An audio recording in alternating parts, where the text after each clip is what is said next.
Good morning, children. How are you all? I'm sure you all are fine. So, this is English for class 8. Of course, it is revision Bipin Chaudhary's Lapse of Memory, chapter number 4 from the book Honey Dew. So, let's begin. The questions and answers. Why did the man stare at Bipin Babu in disbelief? Next question, children. Where did Bipin Babu say he went in October 58? 58 means 1958.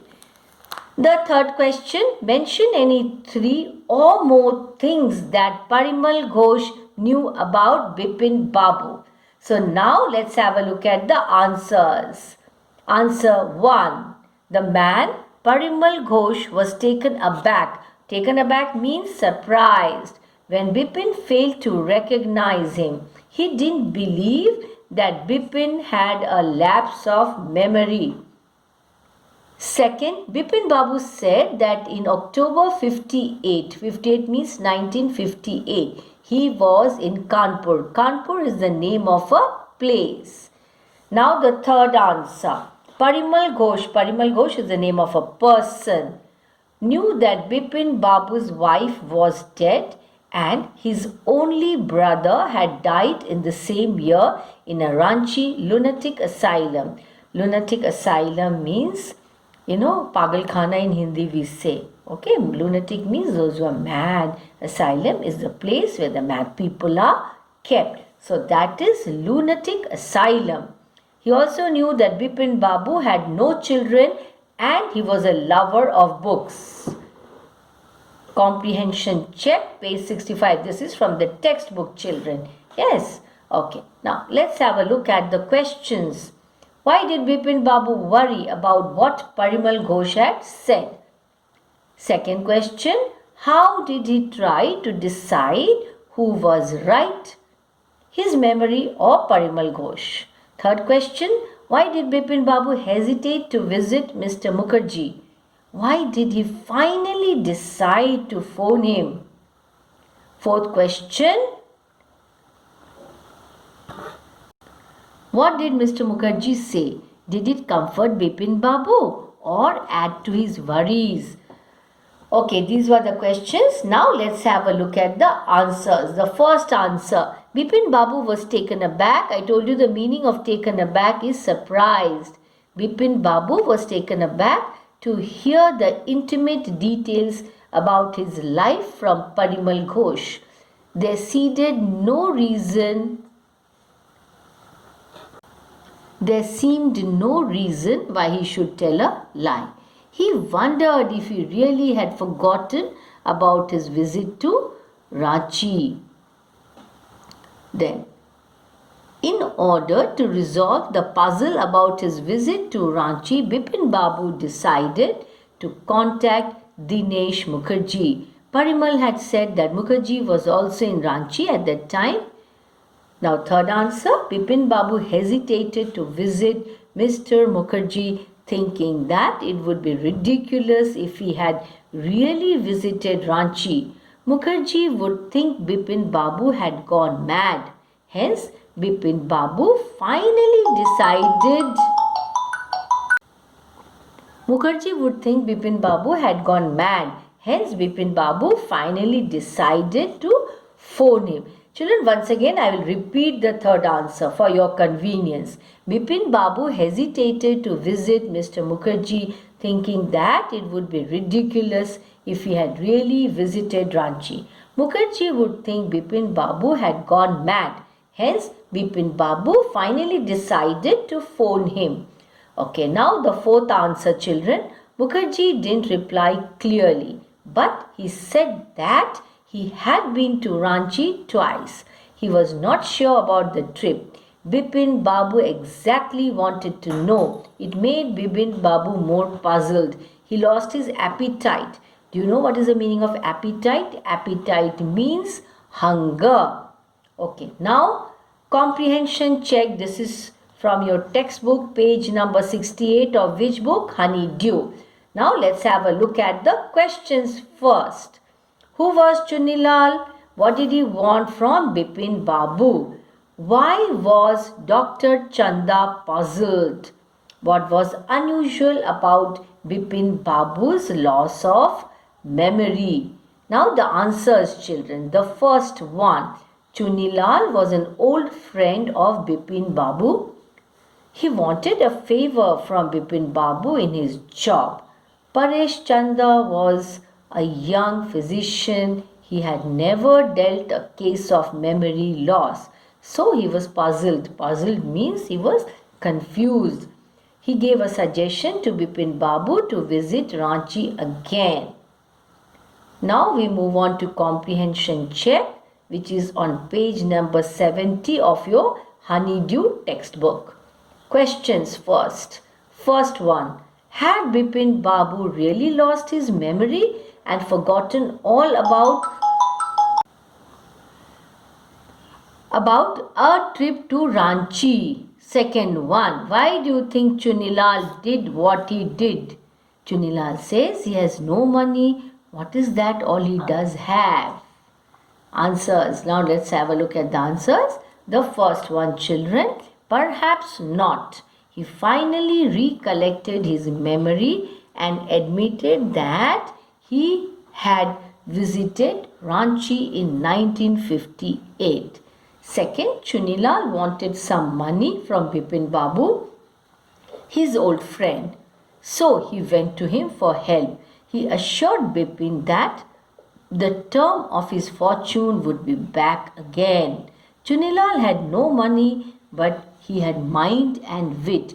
Wit means intelligence. Mind and wit means intelligence. Working with the text, page number 70. So these questions you'll find in your textbook on page number 70. First question. The author describes Bipin Babu as a serious and hard-working man. What evidence can you find in the story to support this? So let's have a look at the answer now. Bipin Babu was a serious, honest and hard-working fellow. You remember, children, it's given in the story. He was so sincere, so honest, and what was he fond of? You remember? Yes, he was an avid reader, very fond of reading books. He went to office regularly. He was doing a responsible job. He was not a good mixer. That means he did not have too many friends, did not mix with people. So being serious-minded, he didn't waste time in idle chat. He used to read books. A lot of books he used to read. He had that good habit of reading books.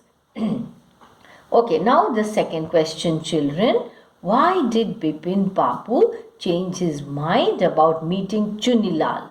What was the result of this meeting? Bipin Babu first refused to meet Chunilal. He was in no mood to help Chunilal out of his trouble. But he changed his mind soon. He thought Chunilal might remember something about his trip to Ranchi in 1958. Okay, so now we move on to question number 3. Bipin Babu lost consciousness at Hudru Falls. What do you think was the reason for this? Answer. Bipin Babu might have slipped near Hudru Falls that made him unconscious. That is the reason he was suffering from what? Lapse of memory, means he could not remember anything because of that fall which he had at Hudru Falls, and that made him unconscious. Do you remember the story, children? Very good. Question number 4. How do you think Bipin Babu reacted when he found out that Chunilal had tricked him? Answer. Bipin Babu's first reaction was that he regretted having refused to help Chunilal. Regretted, he was feeling very bad. You know what is regret? Oh, why did I do this? Or why did I do that? I should not have done that. I should not have done this. That feeling is called regret. He saw through Chunilal's trick to test him and learnt a lesson. Okay, children, now working with language. This is on which page? Page number 71 of your textbook, Honeydew. Okay. Now, question 1. Look at these two sentences.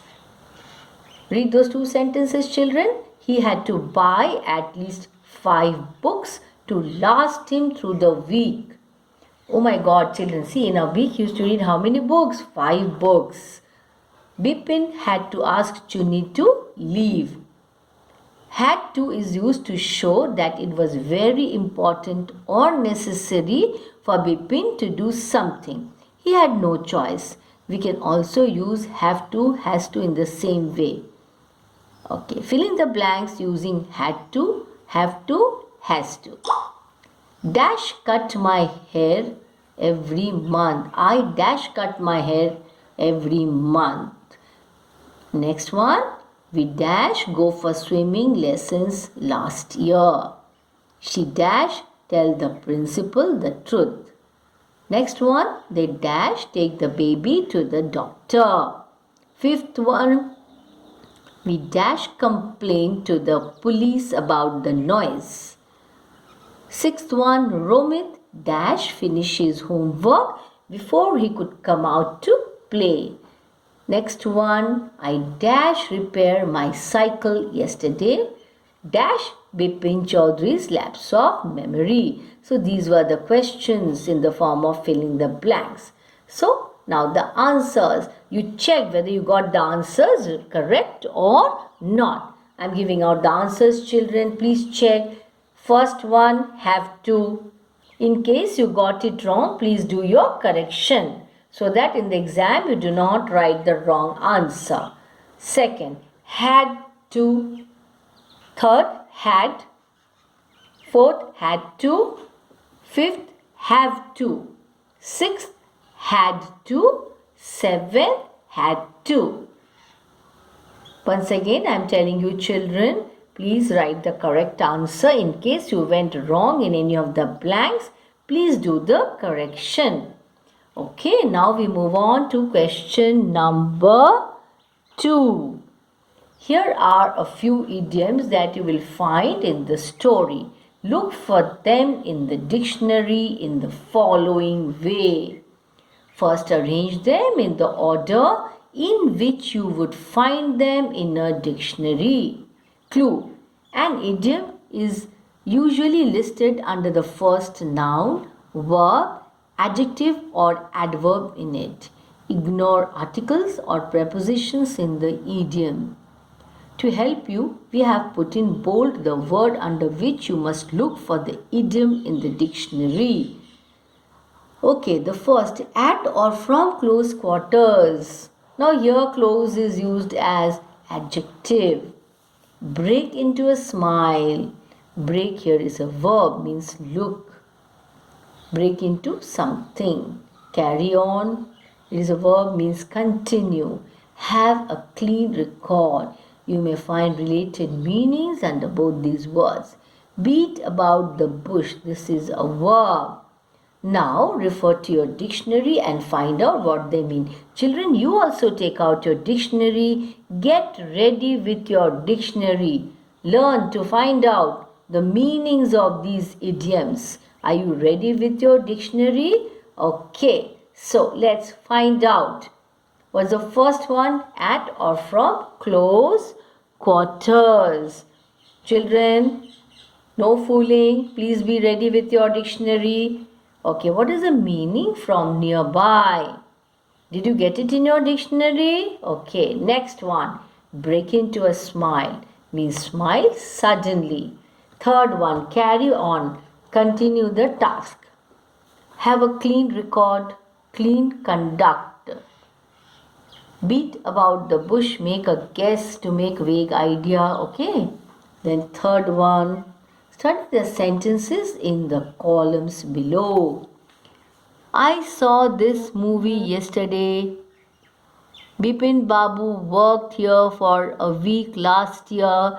Chunilal wrote to a publisher last week. I visited Ranchi once long ago. Next, column B. You have some sentences in column B. Okay, next, compare the sentences in the two columns, especially the verb forms. Answer the following questions about each pair of sentences. Which column tells us that Bipin Babu is still working at the same place? Which column suggests that Chunilal is now waiting for a reply from the publisher? Which column suggests that the person still remembers the movie he saw?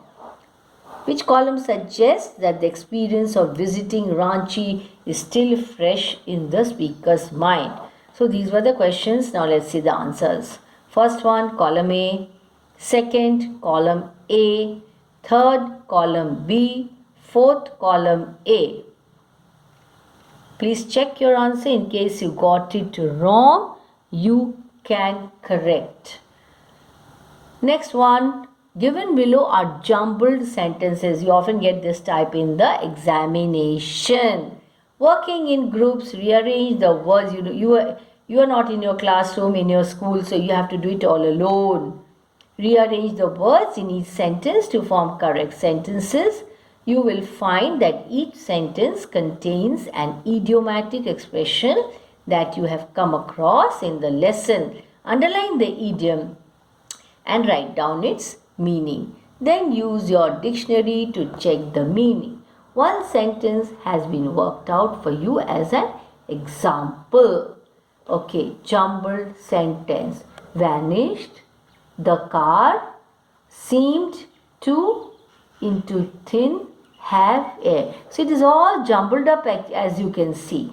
Now what should the answer be? The correct answer, the car seemed to have vanished into thin air. So what is the idiom here which you have to underline? You have to underline the idiom vanished into thin air.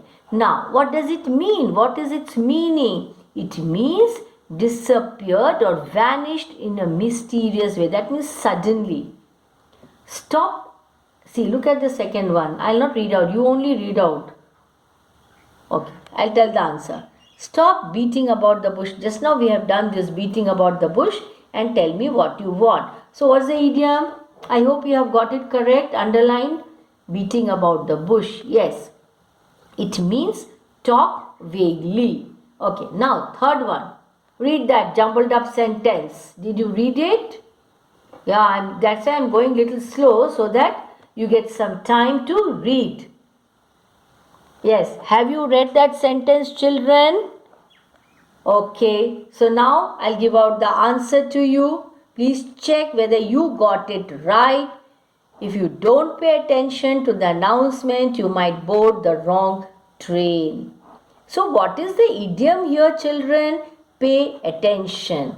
What does it mean? Be careful. Next one. The villagers tried. See, you read it. It is all jumbled up. Okay, again I am going a little slow so that you get some time to read the question. Okay, I hope you have read it. And the answer is the villagers tried to pin the crime on the young woman. So what is the idiom here? Yes, pin the crime on. Implicate the wrong person. Put it on somebody. Okay, next one, fourth one. Again, it is all jumbled up. Please read it. Okay, did you read that jumbled up sentence? Yeah, please read. That's why I'm waiting. I'm going slow for you so that you get some time to read.